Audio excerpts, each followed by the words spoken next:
Assalamualaikum warahmatullahi wabarakatuh. Halo teman-teman semua.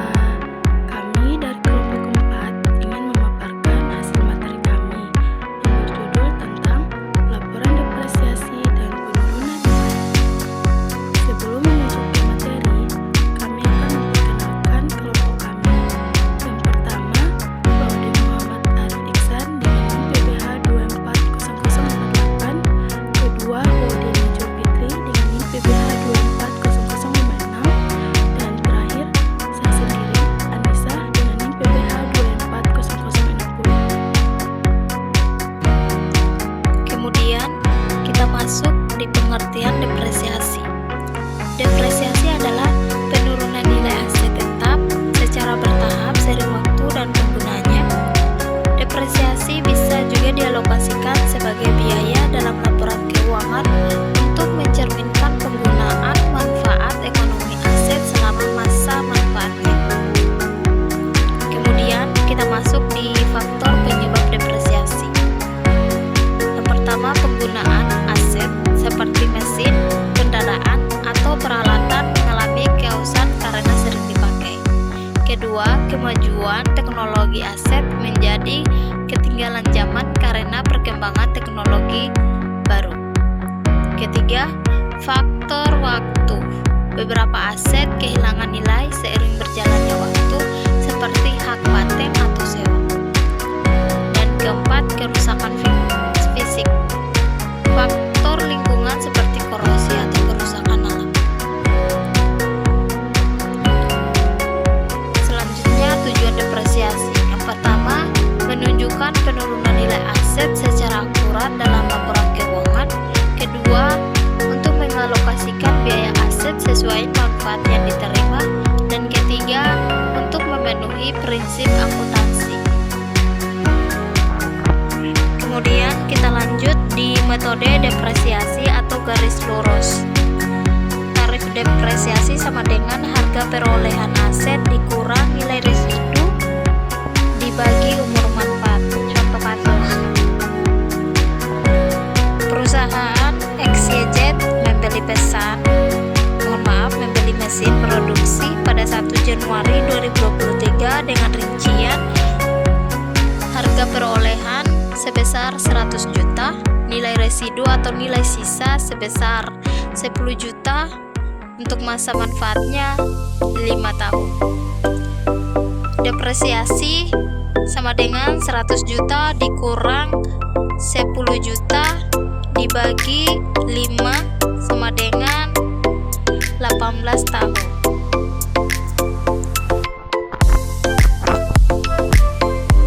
Kemudian kita masuk di tabel untuk tahun 2023, biaya depresiasinya 18 juta, untuk akumulasinya kumulasinya seharga 18 juta, untuk nilai buku akhirnya tahun 82 juta. Ini dari harga perolehan 100 juta dikurang dengan 18 juta. Jadi nominal untuk nilai buku akhir tahunnya sebesar 82 juta.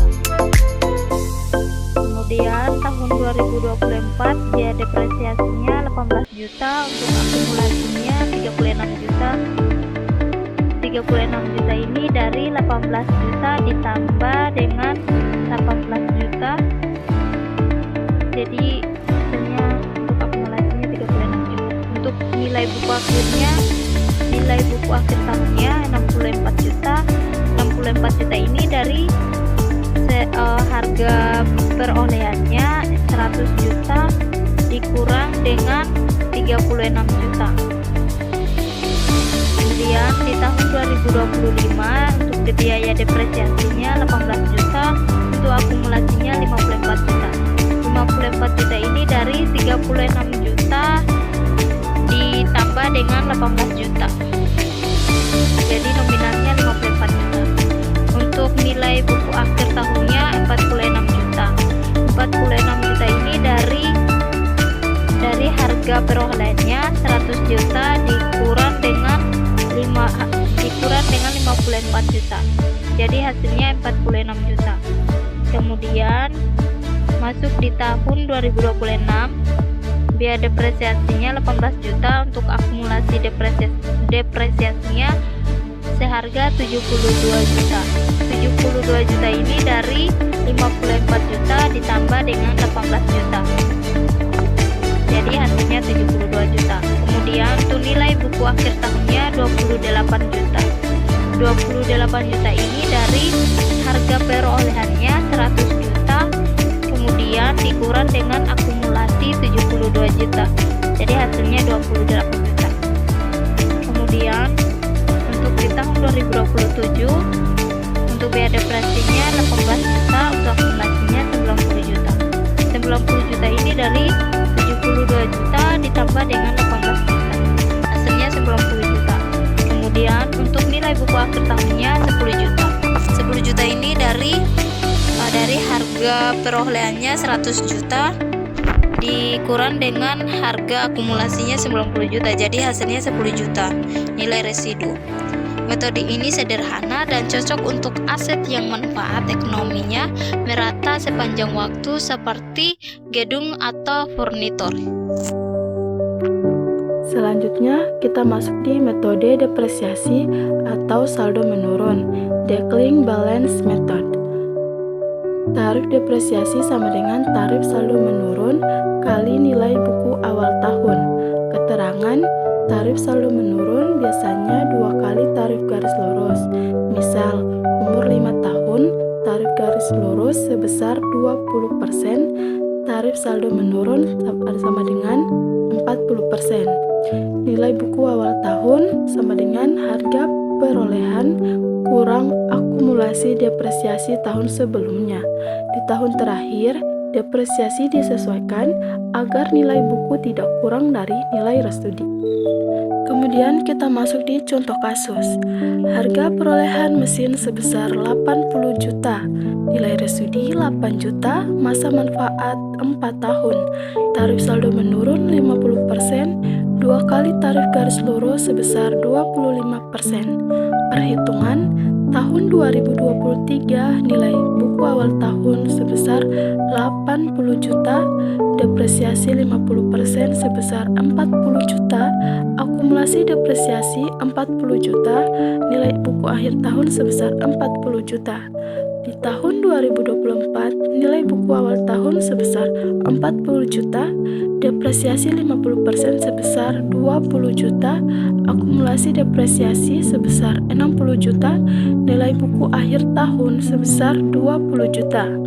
Tahun 2025, nilai buku awal tahun sebesar 20 juta, depresiasi 50% sebesar 10 juta, akumulasi depresiasi sebesar 70 juta, dan nilai buku akhir tahun sebesar 10 juta.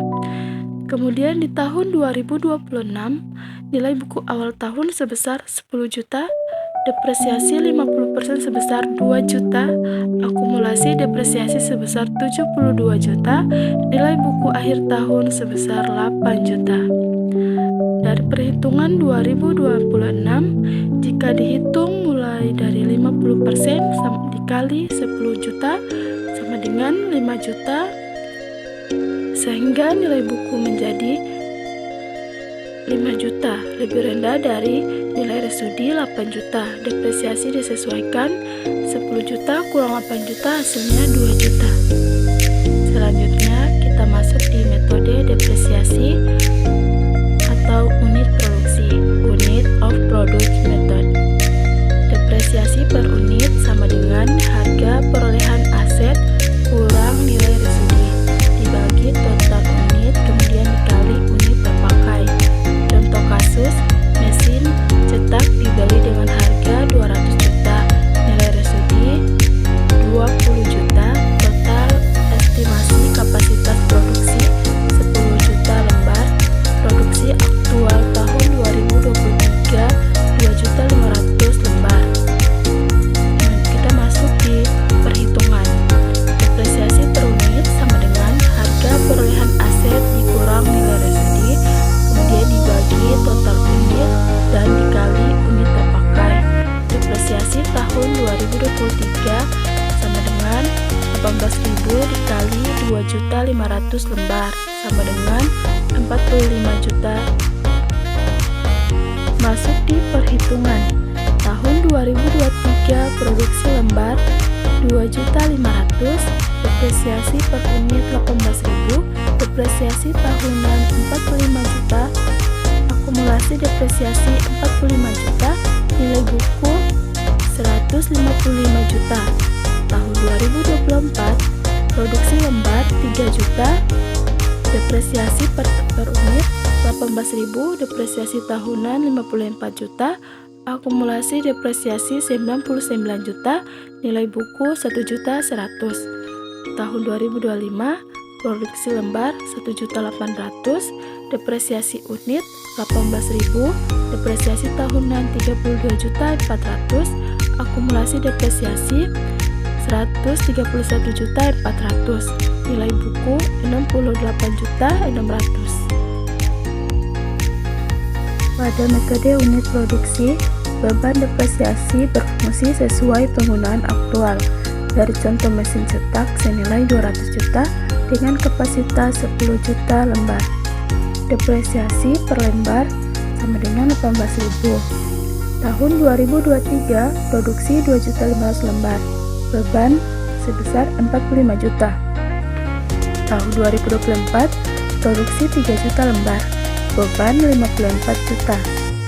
Metode ini akurat untuk aset yang keausannya bergantung pada intensitas pemakaian seperti mesin produksi atau kendaraan. Setelah itu, kita masuk di perbedaan ketiga metode. Aspek, metode garis lurus, metode saldo menurun, dan metode unit produksi. Ciri utama yang membedakan metode antara metode ketiga yaitu pertama, metode garis lurus, perbedaannya yaitu beban depresiasi sama setiap tahun. Sedangkan metode saldo menurun, dia beban lebih besar di awal, menurun di akhir. Kemudian metode unit produksi, dia beban berdasarkan penggunaan aktual, yaitu jam per kilometer per unit. Rumus, kalau metode garis lurus, dia harga perolehan dikurang nilai resudi masa manfaat harga perolehan dikurang nilai resudi. Sedangkan metode saldo menurun, dia tarif dikali nilai buku awal tahun, tarif dikali nilai buku awal tahun.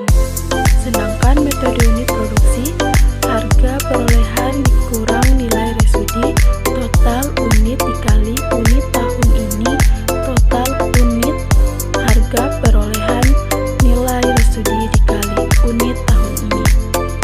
Kemudian kelebihan metode garis lurus, yaitu sederhana dan konsisten, cocok untuk pelaporan keuangan. Metode saldo menurun, cocok untuk aset yang cepat usang. Manfaat pajak beban lebih besar di awal. Kalau metode unit produksi, dia akurat mencerminkan keausan fisik, fleksibel sesuai penggunaan. Aspek kekurangan, kalau metode garis lurus, perbedaannya itu tidak mencerminkan keusangan aktual jika aset digunakan tidak merata. Setelah itu, metode saldo menurun, perbedaannya itu perhitungan kompleks, nilai buku bisa lebih rendah dari resudi jika tidak disesuaikan. Kemudian metode unit produksi membutuhkan pencatatan penggunaan detail, tidak cocok untuk aset dengan penggunaan sulit diukur. Aset yang cocok, perbedaannya itu metode garis lurus, yaitu gedung, furnitur, peralatan kantor. Metode saldo, sedangkan metode saldo menurun, dia kendaraan teknologi tinggi seperti laptop, ponsel, dan mesin produksi. Sedangkan metode unit produksi yaitu mesin pabrik, kendaraan angkut, alat berat. Perbedaan contoh metode garis lurus. Laptop senilai 10 juta disusunkan sebesar 2 juta per tahun selama 5 tahun. Metode saldo menurun, mobil senilai 100 juta, tarifnya 40% dibagi 1 tahun sama dengan 40 juta selama 2 tahun.